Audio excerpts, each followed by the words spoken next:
What's up, guys? Today we're gonna go test out a bunch of mods I just did and finished up.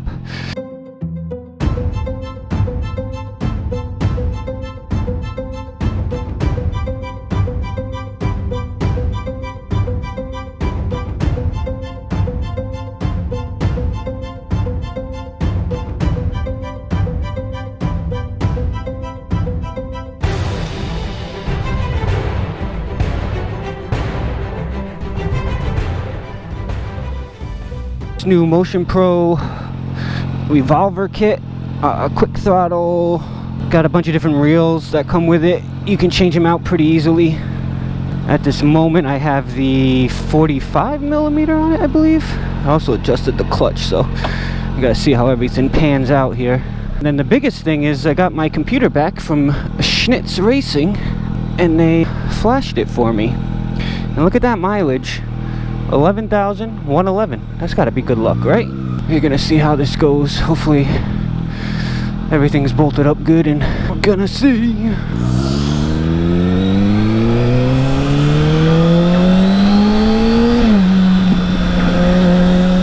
Oh man, that throttle's wild.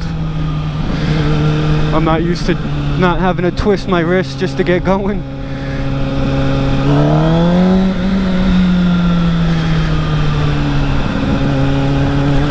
Yeah, it's really weird. Definitely gonna have to get used to that. This one might be a little aggressive. I'll have to see if I can get used to it. But no more exhaust valve servo. I mean, I never had it hooked up anyway, but now it's completely disconnected and off the bike. When they did the flash, they took that off for me. So no FI light yet, which is good. Coolant fan's gonna come on a little bit earlier, so I'm curious to see if the bike runs cooler.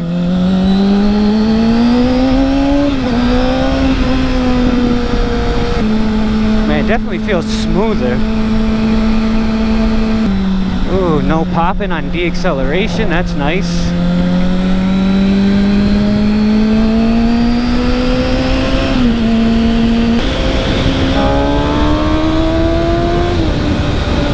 Damn.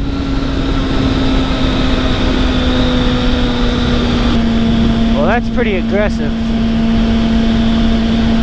You're kind of either on the throttle or off the throttle. It definitely would not be a good throttle reel for the track. I could see getting in some trouble coming out of a corner.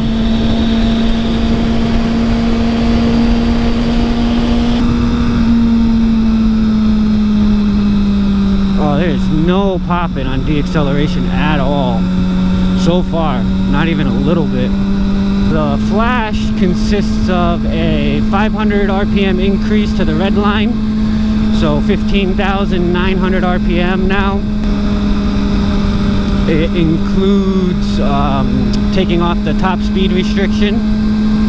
I think the most I've ever gotten to on this bike was 153, and that's with the GPS, so actual speed, and then it kind of just tapers off. I'm trying to remember if it was 153 or 156, but I'm like 90% sure it was 153. What else is in there? The coolant fan on at 194 degrees, which is way sooner. I think the stock was 216. The butterfly valves, the secondary valves on the throttle body, are a little more aggressive now. It's supposed to open more aggressively. Got rid of the exhaust valve servo, so that's turned off in the ECU.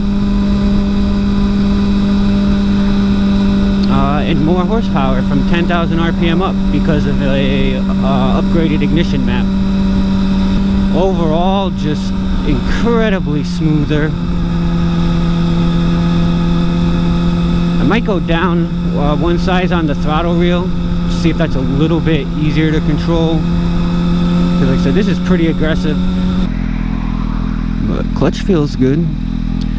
Idle looks good. I'm already getting used to it a little bit. Alright, so we're about to see if the fan's gonna come on or not. This will be 194. Oh, I think it's on right now. I think it turns back off at 185.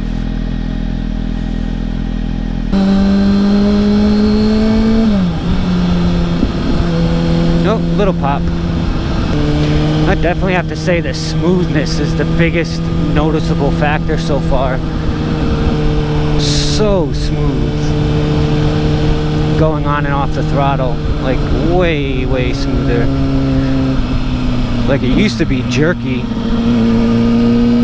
but now it's, you can still feel it jerk a little bit, but not nowhere near as much.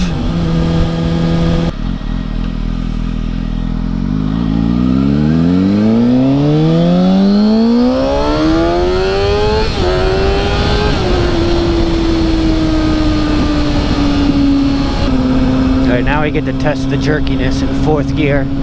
Going down a hill, usually getting on and off the throttle, you can really feel it. But they were supposed to change the engine braking. That's the other thing. In the Flash, they decrease engine braking. And I think that's got a lot to do with that jerkiness.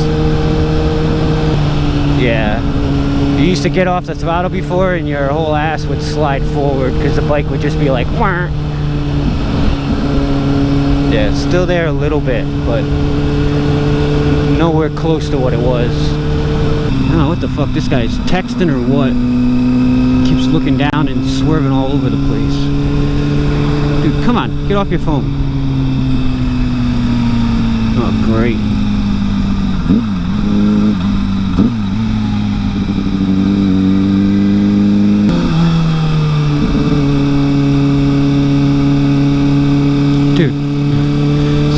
Ridiculous. He's gonna go off the road.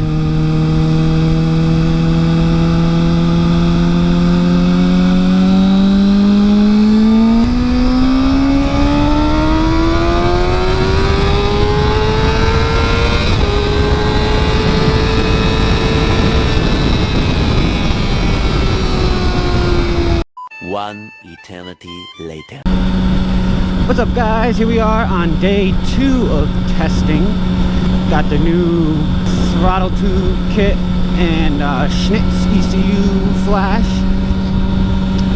I was running the 45mm reel the first time I recorded. Now I got the 40mm in there.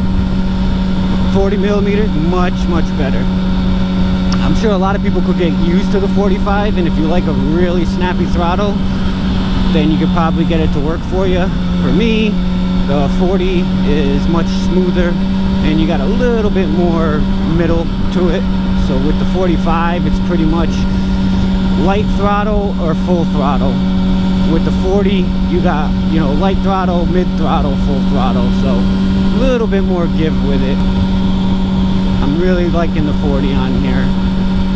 And even the 40 is still very aggressive. I mean, it's still just a little more than like a quarter of a turn to full throttle.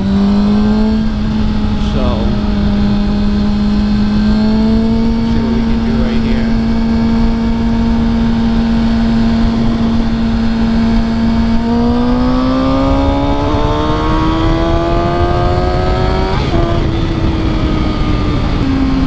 That was a 4th gear pull. I mean, it just goes for a 600. I mean, you know, don't get me wrong. I realize this thing's still just a 600.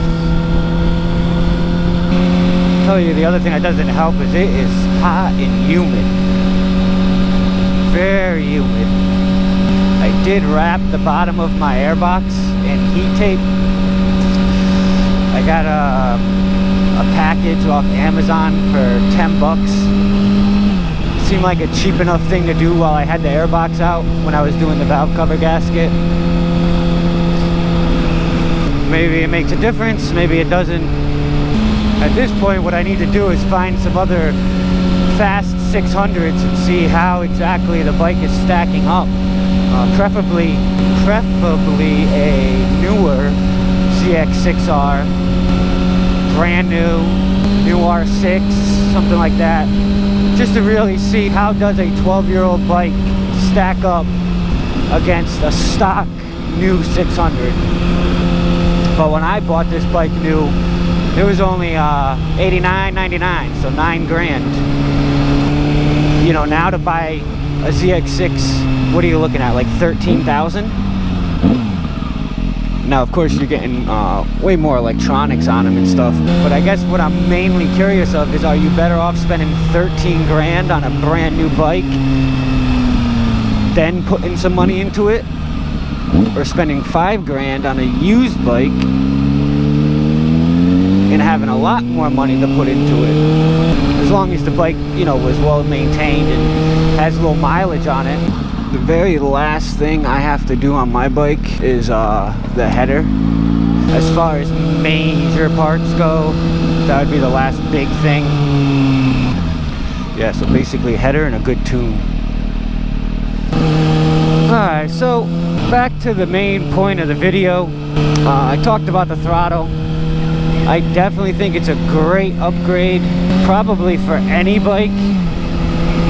I mean, it takes literally 2 minutes to swap out the reels and try different sizes and get a throttle, you know, custom tuned right where you want it, without having to do no zip tie mods or PVC mods. I mean, yeah, you know, at the regular MSRP, I think they're like $148 for the kit from Motion Pro. I mean, I got this one on eBay for a lot less than that. So for me, I feel like it was definitely worth it. Now for the ECU flash, yeah, why not? $75. Definitely changed the way the bike drives. I can feel it all over the place, but especially in the lower end, mid-range. Top end doesn't feel much different, but it does feel like you get there faster, which obviously also partially due to the throttle. Right now my bike would be sitting at like 216 easily before the fan switch change. That alone is pretty cool. The bike sounds more aggressive. Could definitely tell it was running rich. I did load a different map in before I left today, just to see how much of that was due to the map, and I can already tell it's definitely leaned it out a little bit. Nothing can take place of a good dyno tune. But I'm not going to pay for that until I get a header on, because I ain't going to get a dyno tune and then put a header on and then have to tune it again. So I don't know if I'm going back out today or not. I think so, but just in case, peace out, and I'll see you in the next one.